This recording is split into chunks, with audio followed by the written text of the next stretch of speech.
ഏറ്റുമാനൂർ ജനകീയ വികസന സമിതിയുടെ നേതൃത്വത്തിൽ വനിതാ സംഗമവും തിരുവാതിരകളി മത്സരവും മെഗാ തിരുവാതിരയും ഫെബ്രുവരി 15-ന് രാവിലെ 9 മുതൽ ഹോട്ടൽ നാഷണൽ പാർക്ക് അങ്കണത്തിൽ നടക്കുമെന്ന് ഭാരവാഹികൾ വാർത്താ സമ്മേളനത്തിൽ അറിയിച്ചു.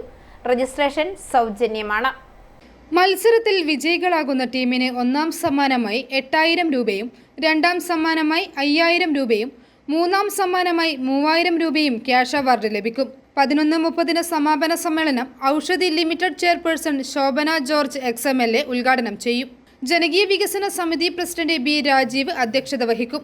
സംഗീതജ്ഞ Mathangi Sathyamoorthy, Perunna NSS college retired principal S. Geetha, Thalam trust രക്ഷാധികാരി MS. രാജലക്ഷ്മി എന്നിവരെ ആദരിക്കും. ഏറ്റുമാനൂർ വനിതാ വേദിയുടെ വികസന സമിതിയുടെയും ആഭിമുഖ്യത്തിൽ വനിതകൾ തന്നെ 15-ാം തീയതി ഒരു വനിതാ സംഗമം നടത്തുന്നതാണ്.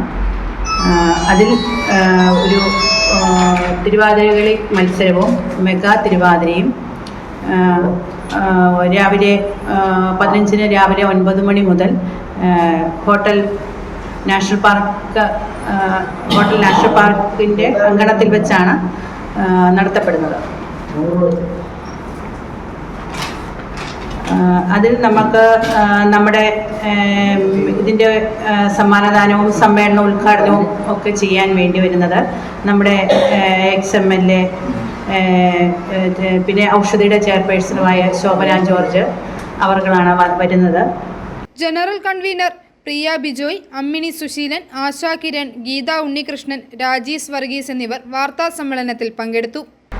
പണ്ടത്തെ പോലെ ഒന്നും സ്ത്രീകൾക്ക് അങ്ങനെ കൂടിച്ചേരാനൊന്നും താല്പര്യമില്ല എന്നാണ് ഞങ്ങൾ പലപ്പോഴും ഫീൽഡിൽ നിന്ന് മനസ്സിലാക്കുന്നത്. വളരെ ബുദ്ധിമുട്ടിയാണ് ഞങ്ങൾ പലപ്പോഴും ആളുകളെ കൂട്ടിച്ചേർക്കുന്നതും പരിപാടികളൊക്കെ സംഘടിപ്പിക്കുകയും ഒക്കെ ചെയ്യുന്നത്. എങ്കിൽ പോലും സ്ത്രീകളുടെ അവകാശങ്ങൾക്കും അവരുടെ സുരക്ഷയ്ക്കും അവരുടെ വികസനത്തിനും ശാക്തീകരണത്തിനും വേണ്ടി പ്രവർത്തിക്കുന്ന ഒരു സംഘടന എന്ന നിലയിൽ ഞങ്ങൾക്ക് ഒരിക്കലും ഇത് പിന്നോട്ട് പോകാൻ സാധിക്കില്ല. ഇപ്പോൾ ഇത് പാർട്ട്ണർഷിപ്പിന്റെ കാലഘട്ടമാണല്ലോ. ലോകം മുഴുവനും അങ്ങനെയാണ് പല പല പദ്ധതികളുമായിട്ട് മുന്നോട്ട് വരുന്നതും അതൊക്കെ പ്രാവർത്തികമാക്കുന്നതും. അപ്പോൾ ഞങ്ങളുടെ നെറ്റ്വർക്ക് കുറച്ചുകൂടി വികസിപ്പിക്കുക എന്നൊരു ഉദ്ദേശവും ആഗ്രഹവും ഞങ്ങൾക്കുണ്ട്.